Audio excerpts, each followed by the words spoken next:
Alright guys, so in this video I'm going to talk about the fact that you have to find a sustainable approach and train forever when it comes to fitness, gaining muscle, losing fat, etc. And the reason you have to do this is because if you want to obtain any results when it comes to fitness in the first place, it's going to come down the road. It's going to take a long time, and it's really all about consistency and time. Like, you can do all the shortcuts you want.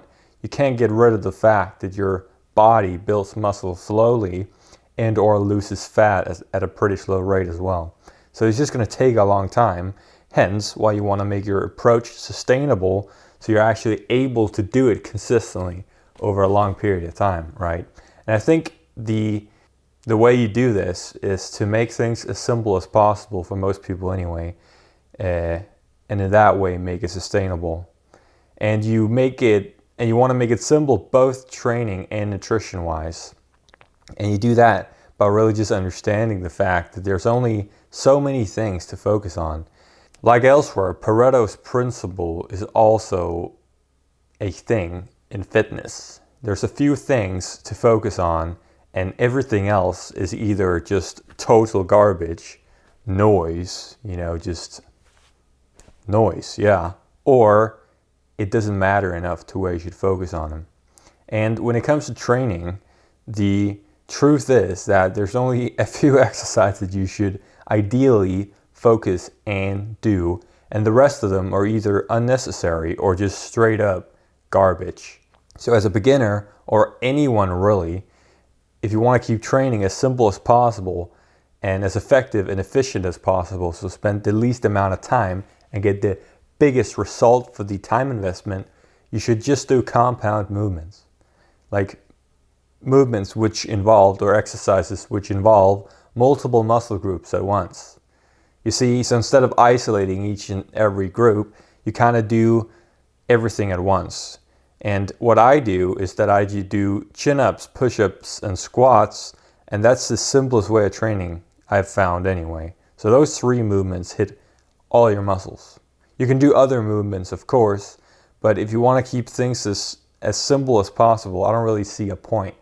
Because the chin-up or any other row pull really hits your entire back no matter what you do, essentially. The thing about the chin-up or the pull-up, which are the same thing really, is that they're just safer than like a row or something. Unless you want to do them in a machine. But they're also just more accessible. If you have to have a machine all of a sudden, you have to go to the gym. A chin-up or a pull-up or whatever, a bodyweight row, you can do at home if you want to. And all of them train your entire back. Like any motion where you do this in some shape or form trains all your pulling muscles. There's no such thing. Yeah, I guess there are different ways of hitting those muscles, but that's nitpicking. Now you're outside the territory of the 80-20 rule. Like, this doesn't matter. This is like small details. It matters for some, I suppose, like if you're a professional bodybuilder or something.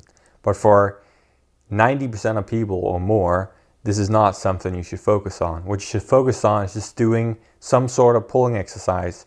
In my opinion, the best is the chin up, and then getting very, very good at that and keeping it super simple so that you can just do this for a long time. And ideally, if you don't like the chin up, you do something else. The most important thing is that you find some exercise you like doing, or maybe a couple. You want to switch up things. That's up to you, right? And then you just do that and get very good at that. But don't pick too many. Just pick a couple, or ideally just one, I suppose. And just get very, very good at that. And then over time, you'll get stronger by doing the thing, right? You do the thing over and over again, and you get better at doing that thing. And then you can add weight, which will further improve your, in this case, pulling strength and back size, aesthetics, etc. And for the pushing muscles, this is the push-up for me. Same thing, trains all your pushing muscles, pressing muscles. Again, you can pick the one that works for you. It could be some gym press if you like going to the gym. It could be the dip. That's up to you. Figure out what works for you. For me, it's the push-up, and that's also the most accessible for beginners. It's very easy to begin doing push-ups. And if you can't do them on your toes, you can just do them on your knees and start that way. and then get very good at that as well. And then for the lower body, so those two exercises, like some push and some pull, these two motions, whatever, they train everything. They train your entire upper body. Isn't that unbelievable? And whether you push vertically or horizontally doesn't really matter that much, especially not for the pulling movement. So whether you pull horizontally or vertically matters very little. You know, people argue that the vertical pull targets your lats, so the width more, and the horizontal targets the thickness more. But this is, again, it's nitpicking. Just pick whatever works. For the pushing, it's a little different because the vertical push only really targets your shoulders. I mean, also the triceps to a degree, but they're just not as effective, you know, in terms of how many muscles they target compared to the horizontal, where you target your chest, your shoulders, and your triceps, right? And your core as well. You know, the push-up is arguably one of the best core builders, especially if you add weight to it. So, and then for the lower body, so those two movements for the upper body, and then for the lower body, you just do squats. It targets the entire thing, especially what most consider to be the important muscles of the quads, the front of your leg, and the back. There's not really any necessity to do anything but that for most people. And that's the training. Like that's my philosophy or thoughts behind simplifying training as much as possible, and what I've managed to cook things down to. Like those 3 exercises, and then I do them in a circuit, and I do that 4 or 5 times a week. And then I've been doing that for years at this point. This is what works for me, but something like this is probably, it's going to work for other people as well. Maybe you don't want to copy my approach 100%, or maybe you do, what do I know?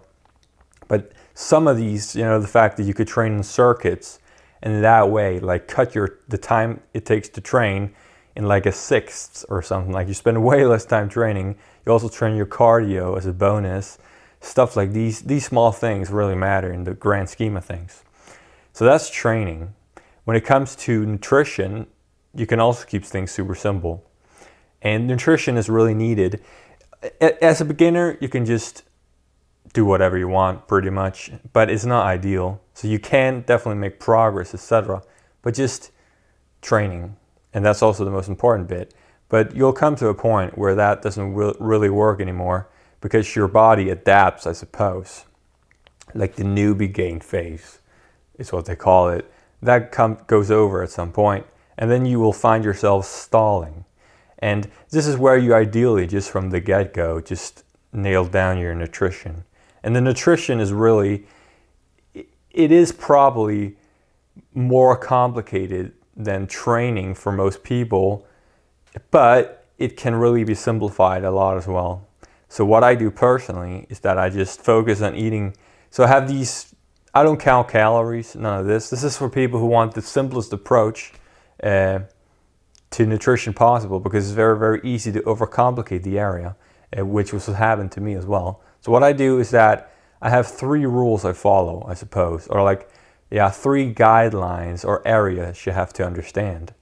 And I'm not going to lay the total picture out for you in this video, but I'm definitely going to lay out like the broad picture, I suppose. So you have, number 1 rule is good foods versus bad foods, which is just a way of I mean, in the reality, there's just foods which contain calories, which is energy, right? Some foods contain a lot of calories, are very calorically dense, typically those that contain a high amount of sugar and fats. Those are the ones I categorize as bad foods. They also typically contain little to no micronutrients, which is the vitamins and minerals you need for your body to function properly. So that's that's bad foods in the system. And we all know what these foods are, and they're all very alike. So you have your candy, your chips, your all fast food, cake, stuff like that. Also foods you wouldn't normally categorize with candy and fast food, like a lot of breakfast products like cereals. A lot of cereals that people give to their kids are literally just candy. It's just sugar, and that's about it. There's not really anything else in there. That was what I was fed as well when I was a child. This is actually quite a big problem, I think. But you gotta be aware of that. Like a lot of these breakfast products and a lot of other products, anything processed, that's a very good rule of thumb to remember. Anything that's processed, you ideally just don't want to eat at all. Of course you can eat these foods sometimes, but as long as you stay away from them the vast majority of the time, you're good. The good foods, so these are the foods you don't want to eat, the bad foods. The good foods are the foods you want to be eating 95% of the time. Ideally, all the time, but none of us are ideal, right? But these include whole foods, real foods, whatever you want to call them. So actual foods that are not super processed. So your meats that are not processed, your eggs, your vegetables, so on and so forth. Complex carbohydrates like good rice, whole grain bread. I mean, that's processed, but it's not ultra processed, so on and so forth. Like real foods that actually fuel your body. This is what most people eat most of the time, but this is what you want to be eating most of the time as well. So if that's what you're doing, good. Like if you just understand this rule alone, you already understand 90% of dieting. It's literally that simple. 90% of dieting or nutrition is just eating real foods.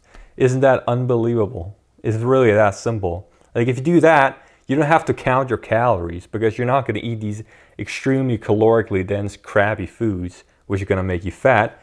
You're most likely just going to, if you eat following your appetite until you're full, you're just going to eat at maintenance levels. You're just going to find a point where you just eat these foods to a point where you just maintain the weight you're currently at. Or you're going to lose a bunch of weight if you're overweight because these foods fill you up more, which is great. But yeah, that's definitely the number one important rule. You're also going to get all your vitamins, minerals, etc. without really having to think about it. And your macronutrients, I suppose, which is number 2 rule. Like if you eat these foods and you eat balanced, so you eat different meats, eggs, so on and so forth, you are most likely going to get your, which is number 2 rule I follow, daily protein intake filled up. So that's the amount of protein you need during the day, ideally for maximum muscle growth, right, or protein synthesis. If you don't get any protein or enough protein, you're going to find yourself having a hard time building muscle. And if you get no protein, you die. So you are inevitably going to get protein, but I just have this number 2 rule as like a safety mechanism for the fact that I have to remember that I have to hit my daily protein target, which is around, a gram per pound of body weight or 2.2 grams per kilo of body weight. You can also go a little below this. I actually think the ideal is a little below this. And if you go higher than this, you're going to essentially achieve no better results. It's very much a case of diminishing returns like so many other things. And if you go lower than this, again, you're going to find yourself having a hard time building muscle. And you reach your daily protein intake target without having to count calories or macros, any of this jargon, by simply eating high protein good foods. So the good foods, right? Number 1 rule, you just pick good foods which have high protein amount and add those to your meals. So that's meats, eggs, Greek yogurt, stuff like this. You can also add protein powder. That's a good tool for people who, for whatever reason, have a hard time getting in enough protein from real foods. Whey protein is just a byproduct of milk fabrication, I believe. So it's just it used to be like something that was just thrown out, but now it can be used as protein powder, which is great. So it's a real food as opposed to just processed as protein powder. And that's probably also the only supplement you really maybe should be looking at, and if you can't get enough protein from real foods. Again, protein powder is not needed, and like just downing protein shakes for the sake of downing protein shake is not gonna work for you or do anything, because again, there's a cap to how much muscle you can build any given day, week, or month, and just adding protein on top of this is going to do nothing for you. So yeah, those two rules, if you can follow those, eating good foods and by eating good foods, you make sure to hit your daily protein intake. Like, that's really all you need. Because eating good foods, you're gonna just eat till you're full, and then you're gonna be satiated, and that's probably your maintenance level, right? So, and for most people, that's probably what you want to be doing. Just eat there, make sure to hit your protein target, and then you're gonna, especially if you're a beginner, then you're gonna be able to make plenty of gains and also lose fat at the same time if you're a beginner. Number 3 thing, and this is optional, I think, although it is really a good thing to do and understand, is bulking and cutting. Especially as you get more advanced, but also in the beginning, you have to take in excess calories, or you have to take in more energy than you burn during the day. So your body burns a certain amount of calories, your maintenance level, right, as we mentioned before, during the day, and you have to take in more than that in order to build muscle. And again, this is especially important, or necessary really, when you get more advanced. So in my case, if I want to build any extra muscle than I have at the moment, I have to bulk. So you have to eat a little more, and this is really the key. You only want to eat a little bit more than your maintenance level, which you find by just eating to appetite most likely. Good foods, daily protein intake, you eat at maintenance most likely by following your appetite. Then if you want to bulk, just add a little more food of the same food you're already eating to your portions. So in other words, you just eat slightly larger portions than you normally would of the foods you normally eat. It's really not more complicated than that. And if you want to cut, so you want to lose weight, you do the opposite. So you eat a little less, a little smaller portions of the meals you would normally eat. And the meals you would normally eat, I mean, there's not that many foods to choose from. Like, you're gonna pick a couple of ingredients you like eating, and then you're gonna make meals from that. Those ingredients contain a certain amount of protein, calories, etc. And if those are good foods and they maintain they maintain you at the weight you're currently at, and you eat the same foods over and over again, then you simply just add a bit more of those foods, and in that way you bulk, like, without having to count your calories and so on and so forth. That's what I do anyway. And again, the opposite applies when you cut. And you want to bulk in like a 200 to 300 calorie surplus, which means visually, in real foods, that means about 2 eggs and a piece of bread. That's literally only the amount you want to be eating more, or if you want to cut, that's the amount you want to be eating less than normally. And that's really key to remember, eat a little more or less than normally. That's really the number one rule to remember when it comes to cutting and bulking, to keep things super simple for you. So yeah, that's what I do. So that might look like, if I eat 3 times a day, maybe I have 2 eggs less a day if I'm cutting, or 2 eggs more a day if I'm bulking. And then you just want to stay there for as long as you make progress. Strength-wise is probably the easiest indicator. But you can also look in the mirror, look at your physique over time. You got to be patient here because it takes a long freaking time. And then say, oh, yeah, okay, I'm gaining a little muscle here and there. I'm gaining strength. I'm getting stronger over time. Great. That means the bulk is working and I'm eating in that surplus. Oh, I'm getting a little too fat here. Maybe I'm eating too much food. And then decrease it slightly. But this shouldn't be a problem if you understand, the amount of food you eat daily normally, and then you just add what's equivalent to 200, 300, 400 calories on top of that. 2 eggs and a piece of bread.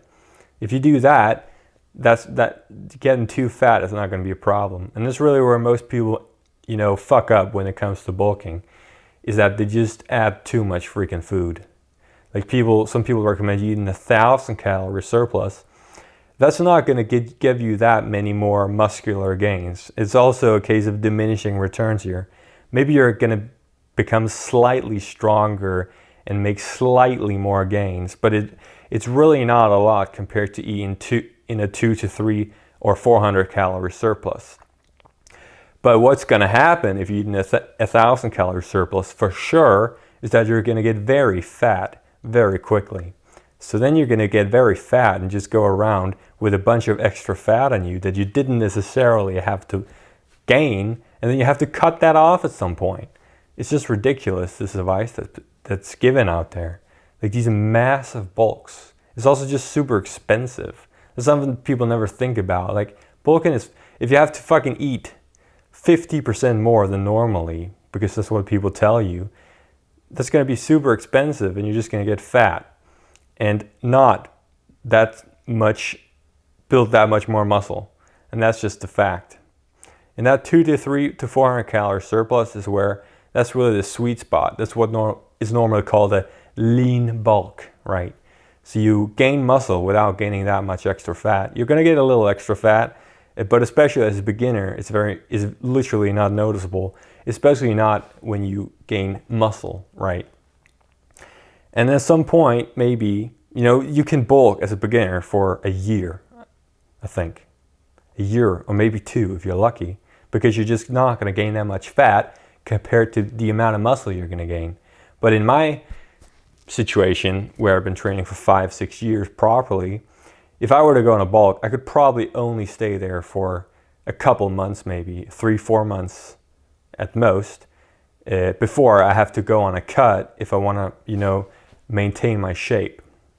So, because I'm just going to get more fat as to muscle than you would if you were starting out. Because your rate of muscle protein synthesis slows down as you become a more advanced lifter. So that's the newbie gains. You're going to gain a lot of muscle very fast when you're starting out. That's going to slow down as you get more advanced. There's a cap to how much muscle you can build at the end of the day. So I have to go on a cut and bulk more often. So as you get more advanced, these cut bulk cycles become shorter and shorter. But as a beginner, you can just bulk for a year or 2 if you're lucky, if you do it properly and you don't eat too many calories and get too fat. You can do that, but you're just going to get fat. And then you're going to have to cut that off at some point. And the unfortunate reality, I think, what I've seen, is that a lot of these guys who bulk up and get too fat, which they do in most cases because they're impatient. That was also the case for me, although I never got super fat. They never lose that fat again because cutting is not as fun as bulking for most people. Cutting is more painful, you could say, although it's not that painful if you only, cut in a 2 to 3 to 400 calorie surplus. You barely even feel it, to be honest with you. But it's also going to take longer. So most people just, starve themselves and in that way lose fat, but with that also a lot of muscle, and which first of all doesn't work for a lot of people, so they probably stop halfway through because it's just so uncomfortable. But second of all, that doesn't happen to most people, as I mentioned earlier. Most people retain that fat and just stay kind of chubby. Although they have gained size, but they're just chubby, You can't see that muscle underneath, which is a shame. So yeah, cutting and bulking. That's definitely the most complicated part of this simplified approach to nutrition. But again, as a beginner, you don't have to 100% understand it. I suppose if you understand that eating a little more or less than normally, or the foods you normally eat rule, that's really the most important bit to understand about it. So you can bulk by just doing that. And you want to bulk if you want to gain strength and size faster. And you want to cut if you want to cut fat while retaining as much muscle as possible. Yeah. I suppose that's kind of this simplified approach kind of laid out for you broadly. I'm writing a document at the moment that I'm probably going to call the blueprint, which is like the entire thing 100% laid out. So the entire approach, which I'm probably going to charge for at some point. It's probably not going to be ready for a couple months because I want to make it good. Yeah. And you want to make sure that these approaches to training and nutrition fit into the broader broader picture of your life. So if you don't want to be like a basement dwelling bodybuilder or something like that, then you kind of, you have people around you who also have lives, and you probably also have a life outside of training and stuff. This approach also very much works with that, I think. You can have, barbecue once in a while. Just make sure to remember the good foods, bad foods rule. And then protein intake, right? So it's also very, it's very accessible. I don't know if that's the right word, but it just works in a broad context. Whereas if you were to count calories that also works, but it's just so annoying. Today you have these AI calorie calculators, but they're very inaccurate. I think that's what I've heard anyway. I haven't ever used them because there's not really any need if you just follow these simplified rules. That's a way better and more sustainable way of keeping your nutrition in check for most people, I think. And it's also just easier to stay motivated when you have order. Things are simple. There's not that many things to remember or focus upon. And then this way you can just inherently enjoy your routine. That's the case for me anyway. I would not have been able to train. I didn't, because I quit it, but at some point I was doing all kinds of different complicated training plans where you had so this day you do 5 sets of 5, and then the next week you do high reps instead, and all these weird unnecessary stuff. It didn't work for me, so I switched around constantly, which just fucked up my training progress. That's the last thing you want to do, is constantly switch around. And that's what I did for actually a year or two, I think. I was just obsessed about what's the best training plan. And what I wanted to tell myself is just that you got to find, the 80-20, the most important things of training and nutrition. And then you just want to focus on that and forget about everything else. And then ideally, you also have other things to do in your life, so that you'll find that these things just run on autopilot in the background, and then you're just going to find yourself making progress without even thinking about it. That was what blew my mind the most, was that once I began focusing on the fundamental core basics, and I started doing other things, started hanging out with friends or whatever, I just made better progress than previously, where I was totally obsessed with the best exercises, the best nutrition routine, blah, blah, blah. Then I made better progress than that when I just simplified things as much as possible and just kind of forgot about it and just did it and didn't think about it. Then over the months and years, I just found myself getting bigger and stronger. And yeah, doing it consistently for a long time is the most important thing. And so you want to find an approach to training and nutrition which will enable you to do so, to stay consistent for years, ideally for the rest of your life. Because if you just at some point quit, you're going to get out of shape, and that's just the reality. If you stop doing the thing, you're not going to have the thing you want. You're not going to be in shape, right? So yeah, I think that's kind of this video. It was a bit of a rant, but you got to find a sustainable approach and train forever when it comes to fitness. I think that's something important to understand as a beginner. Yeah.